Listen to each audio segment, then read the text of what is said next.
ಎಲ್ರಿಗೂ ನಮಸ್ಕಾರ. ಈಗಾಗಲೇ ಟ್ರೈಲರ್ ನೋಡಿದಿರಾ. ಇದರಲ್ಲಿ ನಾನು ಒಂದು ಪೊಲೀಸ್ ಆಫೀಸರ್ ರೋಲ್ ಮಾಡ್ತಾನೆ.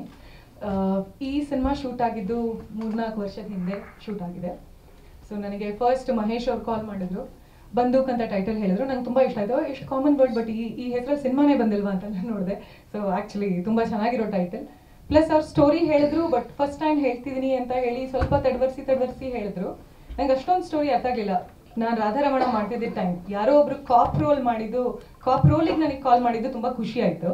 ದೆನ್ ಅವ್ರ ಕೆಲಸದ್ದು ನಾನು ಕೇಳಿದೆ, ಯಾಕಂದರೆ ಹೊಸ ಪ್ರೊಡಕ್ಷನ್ ಹೌಸು, ಹೊಸ ಡೈರೆಕ್ಟರು, ಒಬ್ಬ ಆ್ಯಕ್ಟರ್ ಇನ್ನೂ ನನ್ನ ಕರಿಯರಲ್ಲಿ ನಾನಿನ್ನು ಮೊದಲನೇ ಹೆಜ್ಜೆ ಇಡುವಾಗ ಒಂದು ಹೊಸ ರೋಲ್, ಅಂದರೆ ಒಂದು ಕಾಪ್ ಆಗಿ ಒಂದು ರೋಲ್ ಬಂತು. ನಾನು ಹೊಸ ಪ್ರೊಡಕ್ಷನ್ನು ಗೊತ್ತಿಲ್ಲ, ಹೇಗೆ ಮಾಡಿದ್ದಾರೆ, ಮಾಡಬೇಕೋ ಬೇಡವೋ ಅಂತ ಡೌಟಲ್ಲಿ ಇದ್ದಾಗ ಅವ್ರ ಕೆಲಸ ಕೇಳಿದೆ ನಾನು ಫಸ್ಟು. ನಿಮ್ಮ ಏನು ವರ್ಕ್ ಮಾಡಿದ್ದೀರಾ ಮುಂಚೆ ತೋರಿಸಿ ಅಂತ. ಸೊ ಅವ್ರ ಒಂದು ಶೋರೀಲಿ ತೋರಿಸಿದ್ರು. ರೋಹಿತ್ ಅವ್ರ ಕೆಲಸ ಆಗಲಿ, ಇವ್ರ ಕೆಲಸ ಆಗಲಿ ನೋಡಿ ಡೆಫಿನೆಟ್ಲಿ ತುಂಬ ಪ್ಯಾಷನ್ ಇದೆ. ಇವ್ರ ಜೊತೆ ಮಾಡಬೇಕು, ಯಾಕಂದರೆ ಇವರೆಲ್ಲ ನಮ್ಮ ನೆಕ್ಸ್ಟ್ ಜನ್ರೇಷನ್ ಸಿನಿಮಾ, ಅಂದರೆ ಇನ್ನೊಂದು 5-10 ವರ್ಷ ಇದೇ ಸಿನಿಮಾ ಇಂಡಸ್ಟ್ರಿಯಲ್ಲಿ ಇರ್ತಾರೆ. ಮೊದಲನೇ ಹೆಜ್ಜೆ ಇಡ್ತಿದ್ದಾರೆ. ಐ ಥಿಂಕ್ ಮೊದಲನೇ ಹೆಜ್ಜೆ ಇಡುವಾಗ ಸಪೋರ್ಟ್ ಮಾಡೋರು ತುಂಬ ಕಮ್ಮಿ. ದೊಡ್ಡ ಪ್ರೊಡಕ್ಷನ್ ಹೌಸಿಗೆ ಸುಮಾರು ಜನ ಕೆಲಸ ಮಾಡ್ತಾರೆ, ಎಸ್ಟಾಬ್ಲಿಷ್ಡ್ ಆ್ಯಕ್ಟರ್ಸ್ ಜೊತೆ, ಎಸ್ಟಾಬ್ಲಿಷ್ಡ್ ಡೈರೆಕ್ಟರ್ಸ್ ಜೊತೆ ಕೆಲಸ ಮಾಡ್ತಾರೆ. ಆದರೆ ಅವರು ಮೊದಲನೇ ಹೆಜ್ಜೆ ಇಡುವಾಗ ಅವರಿಗೆ ಸಪೋರ್ಟ್ ಮಾಡೋದು ತುಂಬ ಕಮ್ಮಿ. ಅವರ ಪ್ಯಾಷನ್ ಆಗಲಿ, ಅವ್ರ ಇಂಟ್ರೆಸ್ಟ್ ನೋಡಿ ನಾನು ಖಂಡಿತ ಈ ಸಿನಿಮಾದಲ್ಲಿ ಮಾಡಬೇಕು ಅಂತ ಅನಿಸ್ತು. ಆ್ಯಂಡ್ ಆ್ಯಸ್ ಎ ಕಾಪ್ ನಾನು ಹೊಸದಾಗಿ ಮಾಡಿದ್ದು. So that made me accept this roll. And ನನಗೆ ತುಂಬ ಖುಷಿ ಇದೆ ಈ ಸಿನಿಮಾ ಮಾಡಿದ್ದೀನಿ ಅಂತ. ತುಂಬ ಚೆನ್ನಾಗಿ ಎಕ್ಸಿಕ್ಯೂಟ್ ಮಾಡಿದ್ದಾರೆ. ಆ್ಯಂಡ್ ಹೊಸ ಪ್ರೊಡಕ್ಷನ್ ಹೌಸು ಜನರಲಿ ಹುಡುಗಿಯರಿಗೆ ಫೋನ್ ಮಾಡಿ ಲೋ ಬಜೆಟ್ ಸಿನಿಮಾ ಮೇಡಮ್, ಕಮ್ಮಿ ರೋಲ್ ಇರುತ್ತೆ ನಿಮ್ಮದು, ಒಂದು ಸಪೋರ್ಟ್ ಮಾಡಿ ಆ ಥರ ಹೇಳ್ತಾರೆ. ಬಟ್ ನಮ್ಮ ಪ್ರೊಡ್ಯೂಸರ್ ನಮಗೆ ಯಾವುದ್ರಲ್ಲೂ ಕಮ್ಮಿ ಮಾಡಲಿಲ್ಲ, ತುಂಬ ಚೆನ್ನಾಗಿ ನೋಡ್ಕೊಂಡಿದ್ದಾರೆ. ಎಷ್ಟು ರೆಮ್ಯುನರೇಷನ್ ಬೇಕೋ ಅಷ್ಟು ಕೊಟ್ಟಿದ್ದಾರೆ. ಸೊ ಎಲ್ಲರ ಟ್ಯಾಲೆಂಟಿಗೂ ಹೊಸ ಸಿನಿಮಾ ಅನ್ನೋದು ಬಿಟ್ಟರೆ ಇದರಲ್ಲಿ ಯಾವುದ್ರಲ್ಲೂ ಏನೂ ಕಮ್ಮಿ ಮಾಡಿಲ್ಲ. ಇದ್ರ ಎಂಡ್ ರಿಸಲ್ಟ್ ನಿಮಗೆ ಒಂದು ಸಿನಿಮಾ ನೋಡಿದಾಗ ಗೊತ್ತಾಗುತ್ತೆ. ಸೊ ಇವರೆಲ್ಲ ಆ್ಯಂಡ್ ಆ್ಯಕ್ಟರ್ಸ್, ನಾನು ಸಿನಿಮಾ ನೋಡಿದ್ದೀನಿ, ಹೊಸ ಆ್ಯಕ್ಟರ್ಸು ಎಲ್ಲ ತುಂಬ ಚಿಕ್ಕವರಾದ್ರು ತುಂಬ ಚೆನ್ನಾಗಿ ಮಾಡಿದ್ದಾರೆ. ಸೊ ಈ ಸಿನಿಮಾ ನೋಡಿದಾಗ ನಂಗೆ ಅನಿಸ್ತು ಒಳ್ಳೆ ಕೆಲಸ ಮಾಡಿದ್ದೀನಿ. ಒಂದು ಹೊಸ ಸಿನಿಮಾ, ಹೊಸ ಪ್ರೊಡಕ್ಷನ್ ಆದ್ರೂ, ಹೊಸ ಡಿರೆಕ್ಷನ್ ಅವ್ರ ಜೊತೆ ಕೆಲಸ ಮಾಡಿದ್ರು ನನ್ನ ರೋಲನ್ನು ತುಂಬ ಚೆನ್ನಾಗಿ ಜಸ್ಟಿಫೈ ಮಾಡಿದ್ದಾರೆ. ಆ್ಯಂಡ್ ಇವರೆಲ್ಲ ಇನ್ನು ನೆಕ್ಸ್ಟ್ 5-6 ವರ್ಷ ಇದೇ ಸಿನಿಮಾ ಇಂಡಸ್ಟ್ರಿ, ಅಂದರೆ ಲಾಂಗ್ ಟು ಗೋ, ಬಟ್ ಇಲ್ಲಿರ್ತಾರೆ. ಇವ್ರ ಜೊತೆ ಫಸ್ಟ್ ಹೆಜ್ಜೆಯಲ್ಲಿ ನಾನು ಇದ್ದೀನಿ ಅನ್ನೋ ಖುಷಿ ಇದೆ. ಸೊ ನೀವು ಅಫ್ಕೋರ್ಸ್ ನೀವು ಎಲ್ಲ ಸಿನಿಮಾಗೂ ಹೋಗಿ ಕವರ್ ಮಾಡ್ತೀರಾ, ಪ್ರಮೋಷನ್ಸ್ ಮಾಡ್ತೀರಾ. ಹೊಸ ತಂಡದವರಿಗೆ ಜಾಸ್ತಿ ಸಪೋರ್ಟ್ ಮಾಡಿ, ಯಾಕಂದರೆ ಇಂಥವ್ರು ಬೆಳಿಬೇಕು, ಇನ್ನೂ ನಮ್ಮ ಇಂಡಸ್ಟ್ರಿ ಚೆನ್ನಾಗಿ ಬೆಳಿಬೇಕು. ಸೊ ಡೆಫಿನೆಟ್ಲಿ ಎನ್ಕರೇಜ್ಮೆಂಟ್, ನಿಮ್ಮ ಸಪೋರ್ಟ್ ಬೇಕು. Thank you so much for this. ಎಲ್ಲರಿಗೂ ನಮಸ್ಕಾರ. ತುಂಬ ಖುಷಿ ಆಗ್ತಾ ಇದೆ.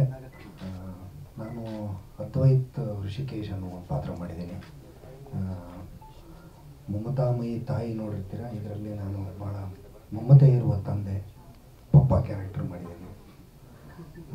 ತುಂಬ ಖುಷಿ ಆಗ್ತಾ ಇದೆ. ಒಂದು ಬೇಜಾರಿದೆ. ಈ ಬೇಜಾರೇನು ಅಂದರೆ, ಇವರೆಲ್ಲ ನನ್ನನ್ನು ಶಿವಮೊಗ್ಗದಲ್ಲಿ ಶೂಟ್ ಮಾಡ್ತೀನಿ ಅಂತ ಕರ್ಕೊಂಡು ಹೋಗಿದ್ದು, ನನ್ನನ್ನು ಕಮಿಟ್ ಮಾಡಿಸಿದ್ದು. ಬಟ್ ಇಲ್ಲೇ ಸುತ್ತಮುತ್ತ ಶೂಟ್ ಮಾಡಿದ್ರು. ಅದು ಬಿಟ್ಟರೆ ಭಾಳ ಸಂತೋಷ ಇದೆ. ಆ್ಯಕ್ಚುಲಿ ನನಗೆ ತುಂಬ ಪೂರ್ತಿ ಕಥೆ ಗೊತ್ತಿರಲಿಲ್ಲ. ನನ್ನ ಪೋರ್ಷನ್ನಿನ ಕಥೆ ಮಹೇಶ್ ಅವರು ಹೇಳಿದರು. ಅದಕ್ಕೆ ಮುಂಚೆ ಒಂದು ಹೋಟೆಲಲ್ಲಿ ನಡೆಯುವ ಸೀನಿನ ಒಂದು ದೃಶ್ಯನ ಅವ್ರು ಶೂಟ್ ಮಾಡ್ಕೊಂಬಂದು ನನಗೆ ತೋರಿಸಿದ್ರು. ಅವ್ರು ತೋರಿಸಿರಲಿಲ್ಲ ಅಂದರೂ ನಾನು ಆ್ಯಕ್ಟ್ ಮಾಡ್ತಿದ್ದೆ, ಅದೇನು ತೋರಿಸಿದ್ದಕ್ಕೆ ಆ್ಯಕ್ಟ್ ಮಾಡಿದ್ದೀನಿ ಅಂತಲ್ಲ. ಬಟ್ ಅದನ್ನು ನೋಡಿದಾಗ ಭಾಳ ಖುಷಿ ಆಯಿತು. ಬಾಲಾಜಿ ಸರ್ ಹೇಳ್ದಂಗೆ ಮಹೇಶಿಗೆ ಅವನಿಗೊಂದು ವಿಷನ್ ಇದೆ, ಅವ್ರದ್ದೊಂದು ವಾಯ್ಸ್ ಇದೆ. ಅದು ಭಾಳ ನನಗೆ ಇಂಟ್ರೆಸ್ಟಿಂಗ್ ಅನಿಸಿದ್ದು. ಹಾಗೆ ರೋಹಿತ್ ಆಗಲಿ, ಪ್ರಸನ್ನ ಆಗಲಿ, ಎಲ್ಲರೂ, ಆಹಾನ್, ಜಯಂತ್, ಆಸಿಫ್, ನಿರಂಜನ್, ಅವರೆಲ್ಲ ತುಂಬ ಯಂಗ್ಸ್ಟರ್ಸ್, ತುಂಬ ಸಖತ್ತಾಗಿ ಕೆಲಸ ಮಾಡಿದ್ದಾರೆ. ಹಾಗೆ ಇಲ್ಲಿ ಶ್ರೇಯಸ್, ದೀಪಕ್, ಮಾನಸ, ಎಲ್ಲರೂ ತುಂಬ ಚೆನ್ನಾಗಿ ಮಾಡಿದ್ದಾರೆ. ಹಾಗೆ ನಮ್ಮ ಮೂರ್ತಿಗಳು, ಅವ್ರು ನಮ್ಮ ಮನೆಗೆ ಫಸ್ಟ್ ಬಂದಾಗ ನನಗೆ ಗಾಬರಿ ಆಗೋಯ್ತು. ಅವರು ಒಂದು 4 ಜನ ಜಿಮ್ನವ್ರನ್ನ ಕರ್ಕೊಂಬರೋದು. ನಮ್ಮ ಮನೇಲಿ ಕೂತ್ಕೊಳ್ಳೋಕೆ ಜಾಗ ಇಲ್ಲ, ಚಿಕ್ಕ ಮನೆ ಬೇರೆ. ಇದು ಅವ್ರು ಕೂತ್ಕೊಂಡ್ಬಿಟ್ರೆ ನಾನು ಇಲ್ಲಿ ಕೂತ್ಕೊಳ್ಳಿ ಅಂತ ಗಾಬರಿ ಆಗಿದೆ ನನಗೆ. ಬಟ್ ಭಾಳ ಸ್ವೀಟ್ ಮನುಷ್ಯ. ಶ್ವೇತಾ ಮೇಡಮ್ ಹೇಳ್ದಂಗೆ ಅವರು ಫಸ್ಟ್ ಟೈಮ್ ಮಾಡ್ತಾ ಇದ್ರೂ ನಮಗೆ ಕೈ ತುಂಬ ದುಡ್ಡು ಕೊಟ್ಟು ನಮ್ಮ ಕಡೆ ಕೆಲಸ ಮಾಡಿಸಿದ್ದಾರೆ. ಸೊ ಥ್ಯಾಂಕ್ ಯು ಮೂರ್ತಿಗಳೇ. ನಿಮ್ಮ ಮೊದಲನೇ ಪ್ರೊಡಕ್ಷನ್ನಿನ ಮೊದಲನೇ ಸಿನಿಮಾದಲ್ಲಿ ನಾವೆಲ್ಲರೂ, ಬಾಲಾಜಿ ಸರ್ ಆಗಲಿ, ಮೇಡಮ್ ಆಗಲಿ, ಎಲ್ಲರೂ ಆ್ಯಕ್ಟ್ ಮಾಡಿದ್ದಕ್ಕೆ ನಮಗೆ ಭಾಳ ಖುಷಿ ಇದೆ. ನೀವು ಟ್ರೇಲರ್ ನೋಡಿದ್ದೀರಿ, ಮಹೇಶ್ ಅವರ ಏನು ವಾಯ್ಸು ಅಂತ ನಿಮ್ಗೆ ಗೊತ್ತಾಗಿದೆ. ಈ ಥರ ಸಿನಿಮಾಗಳು ಹೆಚ್ಚು ಜನರಿಗೆ ತಲುಪೋದಕ್ಕೆ ಮಾಧ್ಯಮದವರು ಅಗತ್ಯ ತುಂಬ ಇದೆ. ಸೊ ಸಪೋರ್ಟ್ ಮಾಡಿ. ಹಾಗೆ ಇನ್ನೊಂದು ಬೇಜಾರು ಏನಂದರೆ, ಬಾಲಾಜಿ ಸರ್ ಜೊತೆ ನಾನು ಒಂದೇ ಒಂದು ಫ್ರೇಮು ಹಂಚ್ಕೊಂಡಿಲ್ಲ ಈ ಪಿಕ್ಚರಲ್ಲಿ. ಅದೊಂದು ಭಾಳ ಬೇಜಾರಿನ ವಿಷಯ. ಆಯಿತು. ಏನು ಫೋಟೋ ವಾಕ್ ಮಾಡೋಣ ಸರ್ ನಾವು. ಸೊ ನನ್ನ ಕಾಲದ ಅತ್ಯದ್ಭುತ ನಟ ಬಾಲಾಜಿ ಸರ್ ಇದ್ದಾರೆ, ಮೇಡಮ್ ಇದ್ದಾರೆ, ಎಲ್ಲ ಆ್ಯಕ್ಟರ್ಸ್ ಇದ್ದಾರೆ. ಆಲ್ ದ ಬೆಸ್ಟ್ ಹೇಳ್ತಾ ನನಗೆ ಅವಕಾಶ ಕೊಟ್ಟಿದ್ದಕ್ಕೆ ಮಹೇಶ್ಗೆ ಮತ್ತು ಮೂರ್ತಿಗೆ ಅವರಿಗೆ ಥ್ಯಾಂಕ್ ಯು. ನಾನು ಇಲ್ಲ ಸರ್, ಅಂದರೆ ನನ್ನ ಟೈಮ್ಸ್ ಅಲ್ಲ, ನನ್ನ ಟೈಮ್ಸ್ ಇದೆ ಅಂದರೆ ಈ ಕಾಲ ಅಂದರೆ ನನ್ನ ಕಾಲದ